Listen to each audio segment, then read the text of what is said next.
Honestly, I'm not entirely sure how to start this video, to be honest. I think it's evident by the thumbnail and title that this is very different for my channel, and I think it is something that hasn't been completely explored on this platform, maybe. Essentially, we've all seen history videos based on TV channels over the years, based on Adult Swim, Cartoon Network, Nickelodeon, etc. However, these are very much based on the US side of things and their airings. And well, I want some good old UK representation, you know? As a Brit myself, I want to cover a British channel. Now, why not cover ITV, Channel 4, heck, even the main BBC channel itself? Well, to be honest, I want to cover something a little bit more interesting and unique. Also something I have a lot of good old fond memories of growing up with myself, having some strong feelings of how it got handled as I got older. Now thinking of it, mentioning Channel 4, I could also cover their same type of channel, E4, since I have mostly had the same feelings towards it, but solely today I'll be covering the history of BBC Three. But first, what is BBC Three for the people who probably haven't heard of this channel or just don't know too much about it? This is a British free-to-air public channel owned by the BBC. It was first launched on the 9th of February 2003 with the aim of entertaining people from the ages of 16 to 34. This can be from shows from the following genres: animation, comedy and drama. What I mainly remember, however, is the animation and comedy. The channel airs every day from 7 PM to 4 AM, overall time sharing with CBBC, the company's older children channel, which starts airing from 7 AM to 7 PM, which yes does sound a lot like Adult Swim, but they aren't on the same channels. They are two separate channels but just kind of rotate time with each other. It's a bit weird. This all started in the year 2000 where BBC decided to reposition and rebrand two of their channels so they could have more linked with their main two ones, BBC One and BBC Two respectively. The other two ones they had at the time were BBC Choice and BBC Knowledge, which were essentially channels that broadcasted stuff the other two channels broadcasted with some additional programming of their own. Choice was to put more fictional and entertaining stuff on, while Knowledge was to put non-fictional and documentaries on. The two would then get replaced by BBC Three and BBC Four, with the mentioned BBC Three starting up in 2003, while 4 started up a year before in 2002, weirdly, which meant, yes, the lineup was 1, 2, Choice and 4, which lasted for around a year, making it sound very much like a movie studio having no clue what to title the next franchise movie, after starting to stop using numbers, so they just decided to go back using them after one movie. It's quite evident, however, from talks from TV workers and just the general public, that Three had a slower start just because people felt like it had the same formula, too similar to other companies like ITV with ITV2 and the mentioned Channel 4 with E4. Even then, because of this competition, the company originally in September 2001 approved 4 along with the proposed children channel, which would become CBeebies and the mentioned CBBC, but not Three. The channel would finally be approved by the company 11 months after its original proposed air date on the 17th of September 2002. It would go on to be launched on its new air date by Stephen Murphy, who previously ran Choice and UK Play, which was a music/comedy channel by UK TV, which funnily enough would eventually be bought out by the BBC.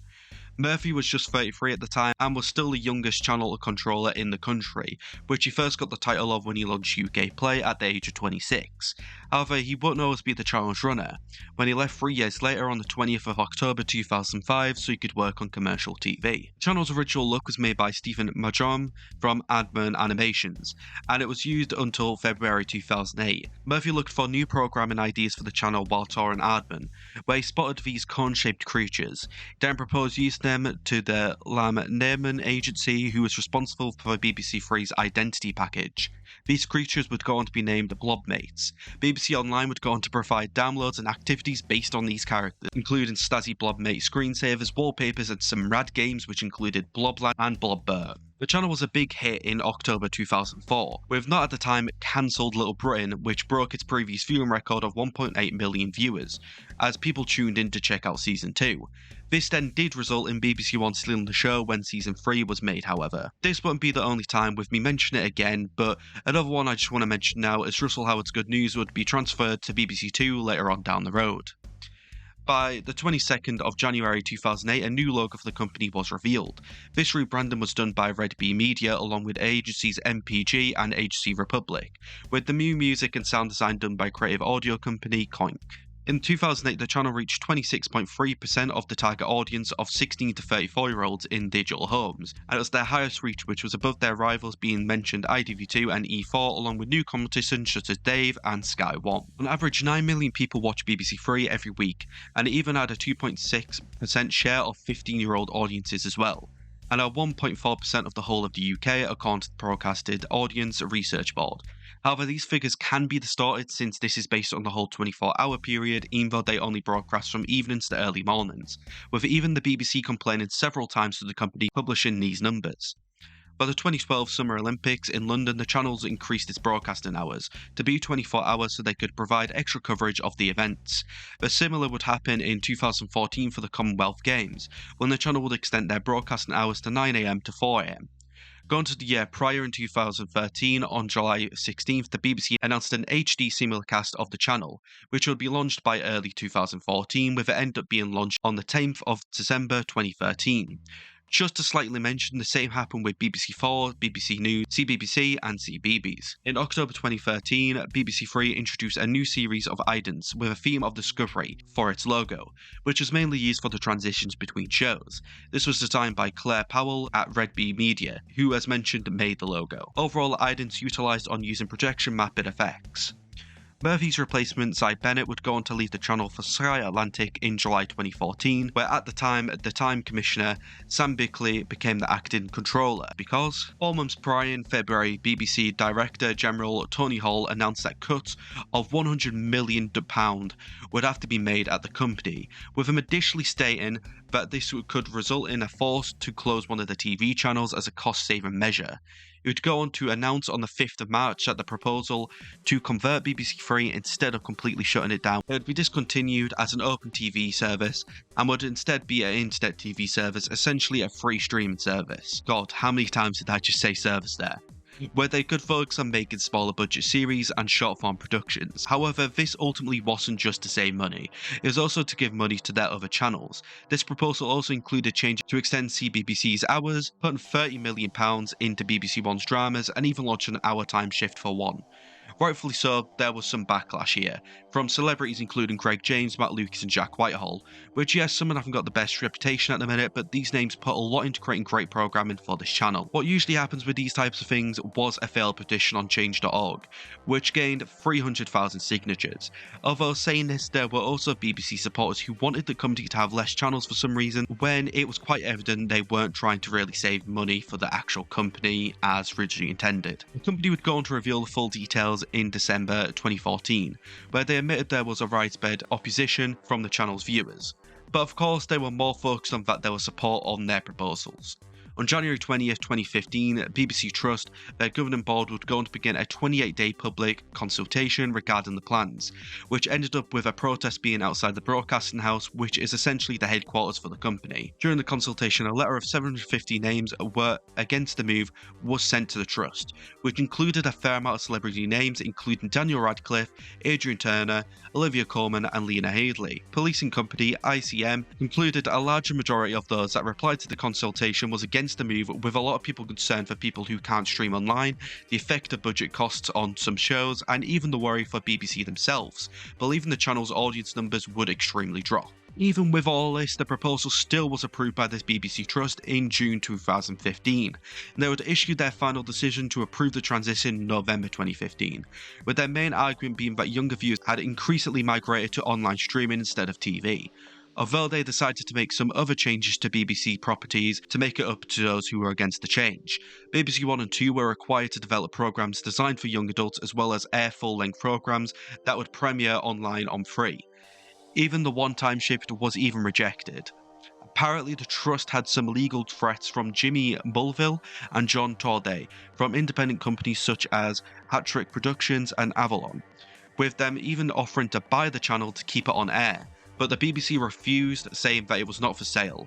But nothing really happened from these threats by the looks of it. BBC Three would end regular programming during the early morning of the 16th of February 2016.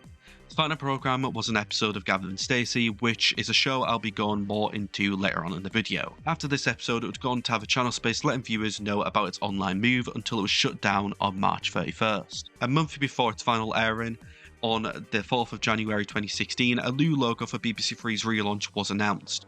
Overall, it was inspired by mobile apps, with it also using Roman numerals for the new Three instead, with the third having an exclamation mark for some reason. Marketing head Nikki Carter said this was to represent the three principles of the channel: make viewers think, laugh, and have a voice. New logo was again used in 2020 with a more conventional compared to the last, where they connected the T and H of the Free to make it look slightly like the last one. The logo changed again a year later in October 2021, using simply the Reef Sans font. 3 years after its TV closure in March 2019, shows from the online service were put on BBC One from Monday to Wednesday after BBC News at 10, which was titled BBC Three on the BBC One, which I gotta say was very imaginative of the BBC team there. A glimpse of unexpected hope, however, would appear a year later in May 2020, when the BBC submitted their annual general plan for 2020 to 2021. It stated they were considering reinstalling BBC Three as a TV channel, with even a doubled budget. This is mainly thanks to the success of shows from the channel's online era such as Fleabag and Normal People, which both had critical acclaim, with Fleabag even winning multiple Emmy Awards. This was announced to be officially happened by the BBC on the 2nd of March 2021, saying BBC Three would be a TV channel again by January of the next year. It would go back sharing its time slot with CBBC, and there would also be content at the start of its airtime that would appear for teenagers but would be up longer than CBBC stops airing. UK media regulator Ofcom announced their provisional approval of BBC Three to return in 2022 on September 16, 2021. Sky, however, had a complaint about this, since Free would be a public service channel and it would have its right to appear in the top 24 channels on EPGs, meaning other channels there would have to be dumped down by one. Which is very petty if you really ask me. Who's really going to care? It's one less space.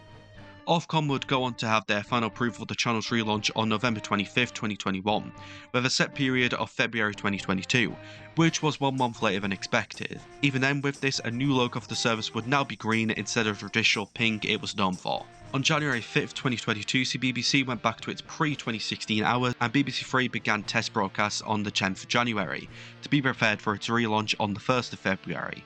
On this date, the channel had an introduction by Mini on Golash, with the first programme to air being The Lunch Party, which was a preview special hosted by BBC Radio 1's Clara Amfro and the mentioned Greg James.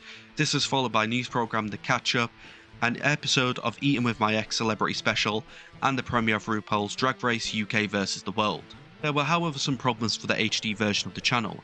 Its bandwidth was relocated in Scotland and Wales for both BBC Scotland HD and S4C HD during its closure, which resulted in the HD channel now only being available for free view in England and Ireland.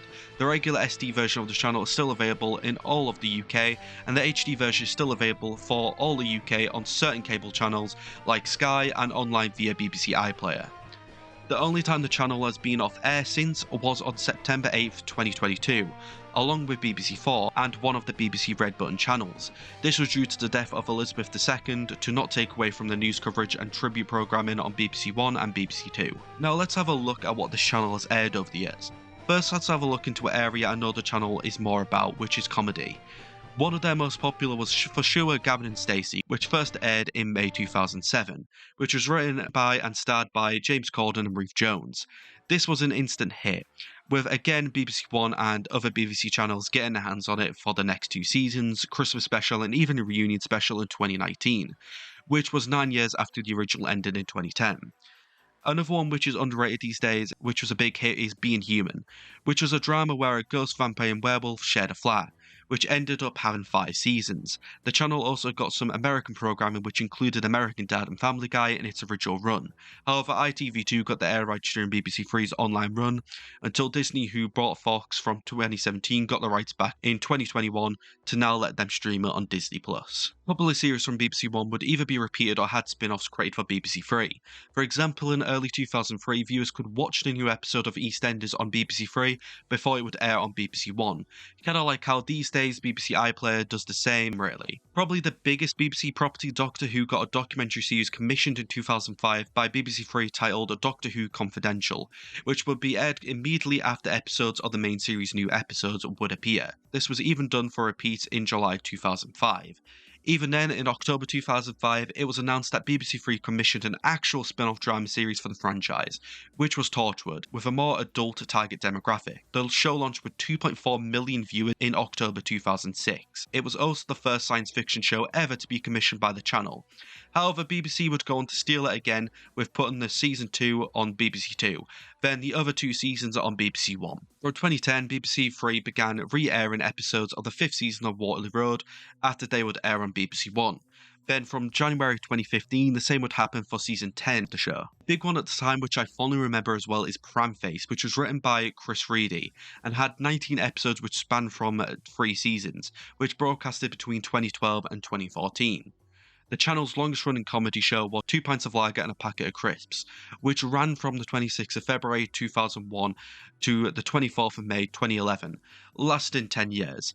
Yes, it did first air on BBC 2 and then ended up getting moved to the original BBC choice for the second series, where it then get a permanent move to BBC 3 for the remaining 7 seasons. But honestly, that's all I really have to say about the history of this channel.